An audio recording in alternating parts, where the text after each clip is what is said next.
We're in the final minutes of summer, Jeff. Yeah. Still not a bad day to be out here on Great Chebeague Island off the coast of Maine. No, not bad at all. But yeah, you can feel there's just that slightest chill in the air. We know autumn's just around the corner. The tourists are going to thin out until it's just a few hundred people who call this island home year-round. Well, there is a bit of a chill today. And it's going to get chillier, Ray.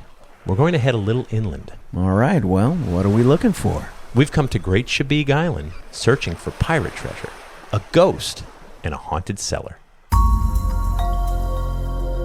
Hello, I'm Jeff Belanger. And I'm Ray Auger. Welcome to episode 413 of the New England Legends podcast. Thanks for joining us on our mission to chronicle every legend in New England one story at a time. We're always on the hunt for ghosts, monsters, aliens, roadside oddities, eccentrics, and all the other weirdness that makes this such a great place. Most of our story leads come from you, so please reach out to us anytime through our website. And thank you to everyone who's already purchased my brand new book, Wicked Strange New England, featuring the photography of Frank Grace. The feedback so far has been amazing. It's on sale now wherever books are sold, and our 2026 Haunted New England calendar is also out now. Ray got a copy. I did. You can find a link on our website, and we'll go searching for the pirate treasure and ghost right after this word from our sponsor. Pirate treasure and ghosts? It doesn't get much better than that, does it? No, it doesn't. So let's set the stage here. Right. All right. Great Chebeague Island is one of hundreds of islands in Maine's Casco Bay. It's also the largest. That would be the great part of the name. Exactly. The name is from a Wabanaki word that roughly translates to islands of many springs.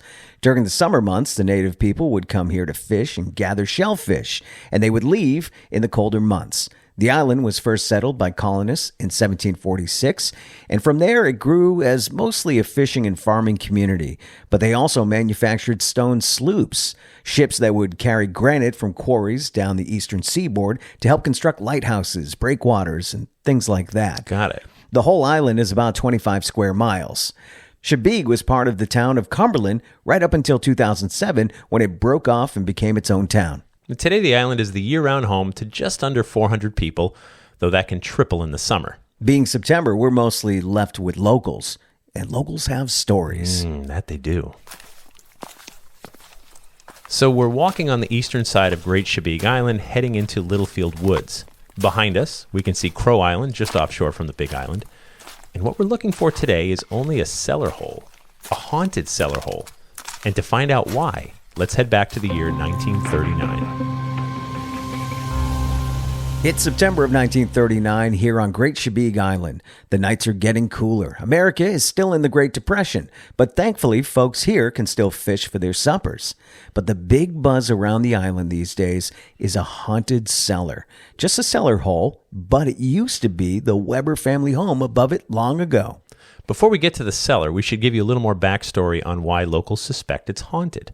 Now, we know pirates roam these waters. Some even suggest none other than Captain Kidd himself was up this way. New England waters were full of pirates. We had busy ports with ships coming and going, and that's where pirates plied their trade. That's true. And we know pirates would bury treasure in various places, especially if they were being hunted down. So if their ships were raided, it was a good idea not to have all the treasure in one place. Right. So bury the treasure in various locations and go back and get it later. Get it later unless they get caught and then the treasure is left behind if everyone who knows where it's buried is hanging at the end of a rope. Exactly. So there's a story they tell here on the island about folks searching for buried pirate gold in Casco Bay, a story that's been passed down through generations. Now over on Richmond Island, just south of here, not that long ago, a farmer was plowing his fields and unearthed some gold coins. Jules Island is another spot where they say Captain Kidd buried treasure. So it's no stretch to believe Chebeague Island might have its own riches. In fact, there's a man on Cliff Island who will testify that a stranger and his friend once rowed a boat over to Cliff Island, hired him to row over to Hope Island and dig for treasure. He claims they unearthed a sealed iron pot that jingled with coins when struck. Now, they couldn't get the pot out of the ground or pry the lid off with the tools they had, so the stranger sent his friend back to fetch more tools. The following morning, the pot, the stranger, and his friend were gone. So plenty of evidence of buried treasure in this region. That's for sure. All right, let's head through the field to see the place. It's not much to look at, is it? No, not really. Just a large depression in the ground with weeds and shrubs growing out of it. But this is the place? This is the place. Something strange happened right here, and when you hear the stories, it's easy to imagine the ground is hungry for something or hiding something. And if you get too close, who knows? Yeah, maybe we should back up a couple of steps. Maybe. So Mrs. George Leonard told me that she heard from both her mother and grandmother, who knew the Webbers when they lived in the house over this haunted cellar. The story goes, one evening, the Webbers heard a strange sound coming from their cellar. Just a tap. Maybe a rodent or an animal had found its way into the cellar. But there it was again. So they decide to investigate. When they opened the cellar door, there stood a pirate standing in their basement staring blankly back at them, with blood running from his recently slit throat. They screamed. They ran from the house and took some time outside to gather their courage again to go back in. Once they did, they opened the cellar door and saw an empty cellar. No sign of anyone having been there. Oh, that just gave me the chills. I can't imagine seeing a sight like that. We know from exploring other stories of hidden pirate treasures that sometimes a pirate captain would bring a crewman along on shore to dig the hole to bury the treasure. Sure. Once the hole was dug and the treasure secured, the pirate captain would sometimes make sure the location remained hidden in the most lethal way. Yeah. Dead men tell no tales. Very true. And then the poor crewman's cursed spirits are tied to that treasure forever. That's the conclusion folks on Great Chebeague Island reached. Maybe there's buried treasure in or near that cellar, and this was the poor pirate who had to dig the hole. I was speaking with another local named Henry Bowen, who said that his mother once worked in the old Weber house. She used to hear the most frightening sounds. She told me it was as if somebody hit the side of the house with a club. Wow. The sounds would go on, but no one was ever found outside. No one living, at least. Mrs. Clifford Leonard said she recalls her great-uncle William Littlefield telling her back around 1850 he once saw pirates carrying a chest across his field and walking down to the harbor. He gathered some men and followed their footprints through the wet grass. It led them right by the old cellar hole. A strange wind began to blow. They heard horses galloping all around them, but no sign of any horses, just sounds on the wind. Now, other locals will tell you that they still hear those disembodied horses to this day. For many years, no one could seem to live in that house over the haunted cellar for very long. Finally, the house was moved to another part of the island, and all that remained was the cellar hole. But the haunting continued. The kids would avoid walking by the cellar hole because of the stories of ghosts and pirates. Do you hear that? I do. They say those pirates never found all the buried gold. And as long as there's still some in the ground, the spirits here will never be at rest. And that takes us back to today. Today, the grounds on this part of the island are covered in forests. People still hike through, but the stories are so far in the past. It's just legend now. Most of what we know about this haunting comes from the Eleanor Troy Williams article in the January 7th, 1939 Lewiston Sun-Journal. She named names and shared the stories. The assumption is that the cellar hole was about the spot where pirates once buried treasure. That's the story. And the folks of Great Chebeague Island are sticking to it. The golden age of pirates was considered from the mid-16th to the mid-17th century. That's not to say that there weren't some pirates still around in later years, but the governments of the world made it their business to hunt down pirates because it was devastating to shipping and commerce. They did. And then the locations of the buried treasure either spread through old maps or legend. While we can't prove pirates buried treasure on Great Chebeague Island, enough locals believed it to the point they used those scallywags as the source for their haunted cellar. And that takes us to After the Legend, where we dig a little deeper into this week's story and sometimes veer off course. After the Legend is brought to you by our Patreon patrons. This group is the best. We can't bring you 2 podcasts each week without them. We'd love it if you join us over there, where you'll get early ad-free access to new episodes, plus bonus episodes and content that no one else gets to hear. It's just $3 per month, but it goes a long way in helping with our expenses. Great content isn't free, so thank you to our patrons. To sign up, head to patreon.com/New England Legends, and to see some pictures of Great Chebeague Island, including a very blurry one of the old cellar hole, click on the link in our episode description, or go to our website and click on episode 413. Another cellar hole. Another cellar hole, another pirate. You know what a pirate's favorite letter of the alphabet is? I know it's not R. No, because his first love will always be the sea. Anyway. Dad it's a good jokes. one, though. I know. So many pirate jokes. Yar. Do you celebrate Talk Like a Pirate Day? That's actually a thing. Do you remember when Facebook would allow you to pick the language that you wanted? Oh, yeah. And one of them was pirate. Was it really? Yeah. I do remember that. Yar, matey. That's so funny. Yeah. Anyway, that was back when they were cool. Do you think we have the most pirate stories in New England, or do you think maybe the Bahamas? Or... No, I think Bahamas has more. Okay, but we're pretty big up here. But people don't think of New England for pirates, but there were plenty, and the reason is so simple: where there are ports and ships coming and going full of goods, money, and stuff. Yeah, that's what pirates raided. So you go where the ships are coming and going. So if you park right off the waters of New England, you have happy hunting. Caribbean was very busy too, because you had like people going down for sugar and other stuff and molasses and bringing it back and money going, each direction. So the Caribbean also, like, that was your gateway to South America. That was your gateway to Mexico. That was your gateway to the United States. Well, Americas, right? So that came up this way to hide.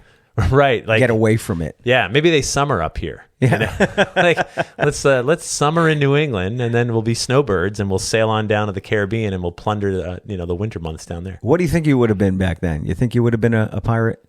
So on the one hand, the life of a pirate was pretty sweet. Right. So if you were a sailor, pirates got equal share. Sure. It was a democracy. Yep. Right. There was a captain who was in charge, and that wasn't questioned. However, you got an equal share. So if there's 30 crewmen, you get 1/30th, and you had a total life of freedom. But you're an outlaw, and if you get caught, you're going to die. Yeah, like they're going to hang you. Like there's no like slap on the wrist for that. But it's a community. Absolutely. Yeah, absolutely. And so on the one hand, that's, it was lucrative if you could pull it off. I could do without all the raping and pillaging and killing. Right. But I think I would have made a fun pirate. What's a good show is Our Flag Means Death. Have you ever seen that? It's so good. No, it's not Ken. It's Watataki guy, the guy that does all the Star Wars stuff. Yeah. It's one of his shows. Yeah. And he's in it, and it's just about a gang of pirates. He did What We Do in the Shadows. Yes. So it's very similar to that. Okay. It didn't last that long. But if you go check that out. Okay. I would encourage anybody that likes our pirate stories to go check that show out. What We Do in the Shadows is one of my all-time favorites. So good. So if it's him, I would. Yeah, that's you'll love it. All right, I'll check it out. But yeah, so Great Chebeague Island. I mean, this it's not very large. It's a ferry ride. You have to take a ferry to get out there. And today it's called the Littlefield Woods. You might have caught the name Littlefield when we were telling the story. Yep. There's a very blurry old newspaper photo. I'll do my best to clean it up for you, but you will not be impressed. I promise. It's just a depression in the ground, which is what cellar holes are after time. And now, who knows? I mean, it's honestly, I don't know where it is at this point now, but I do have that old photo, and I know roughly where. Just watch your step when you're in the area. You don't want to fall in. It's a forest. Yeah. Right? You wouldn't even fall in. It's a dip. It's like it's like a depression in the ground. That's what it was in 1939. So it wasn't like a full basement type. No, it was just like a depression in the ground. Gotcha. So 100 years later, who knows? Maybe even that's gone. But now it's all wooded. It's not fields anymore. But those stories, they sort of persist. And I love the connection was basically, if there's still treasure here, there's still a ghost. Sure. If they didn't get it all, still looking for the treasure. They're still looking for this thing. And this is, we've talked about this being kids and the romantic idea that we would find buried treasure because there's no way it was all found. Oh yeah. There's ships that wrecked. There's treasure that was buried. And then the pirates were hanging by the end of a rope, and they're the only ones who knew where it was. So you're building a house, right? And you're the guy that's excavating the area. Go on. You have to be very careful. And you're under a time constraint. Right. Are you just ripping the ground apart, or are you being very careful to see if you bring anything up as you dig? If I hit metal, I'd probably clear out most of my employees. We're done for the day. Yeah. Backhoe guy, you can stay. And this is going to go one of two ways for you. Pirates still live. You're either going to get a really good little extra payday today, or you're not going home. Yeah, if it's enough, we'll share it. If not, if I'm like, I can why don't you call your wife? Just tell her you love her. Yeah, now handful of doubloons and we're good, right? Like, does this cover it? Have we found buried treasure?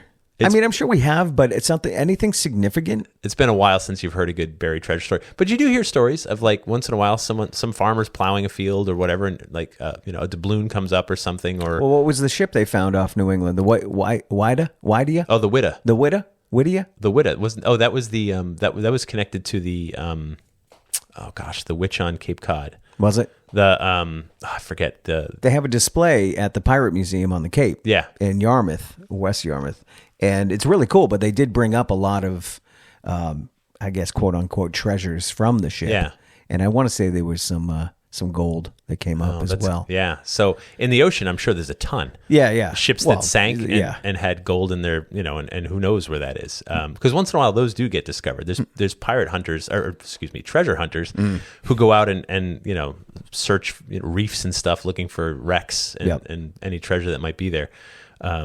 Which is cool, right? It's like it's just like the old days of gold mining. Yeah. Where you could just go out there with a shovel and leave a millionaire. Right. Or broke or dead, any number of things. The whole idea of getting lucky, getting rich quick, and then, somehow surviving it, whether it's cursed or whatever. But yeah, no, I was thinking about when we were working on the story about, you're a crewman on a pirate ship. You're the new guy. And the captain's like, we're going to go bury some treasure, Ray. And you're like, oh, no. You're the red shirt from Star Trek. From Star Trek. Put this red shirt on and grab a shovel, matey. Okay. Oh, I've got extra duties. Yeah, this is the great. The captain loves me. He's great. We're going to spend some good time together. Yes, dig it deep, boy. Okay, look at how good I'm doing. You're doing great. Okay, bury it good. Okay. And we're going to leave a skeleton here to remember where it is. Right. And to scare off people. I would imagine that was a tactic too. Yeah. You leave a skeleton in there, people might run away. With a sword through the chest. Yeah. And that's all you see. And meanwhile, that's how I know where the treasure is. Right? And like, I'll mark the treasure. Yeah. I hope you don't get scattered by animals and then I forget. Ugh. So yeah, that's that was a thing. That was a thing. But yeah, pirate's life for me, if you think. And New England had plenty of them. And there on Great Chebeague Island, maybe, just maybe, there's a little bit of treasure left. Now, before we part ways today, please make sure that you've subscribed to our podcast wherever you get your podcasts so you don't miss a thing. It's free, and we love having you along with us each week. You can also help by posting a review, telling your friends about our show. That's how we grow. And then more people share their weird tales with us. We'd like to thank our sponsors. Thank you so very much to our Patreon patrons. And our theme music is by John Judd. Until next time, remember, the bazaar is closer than you think.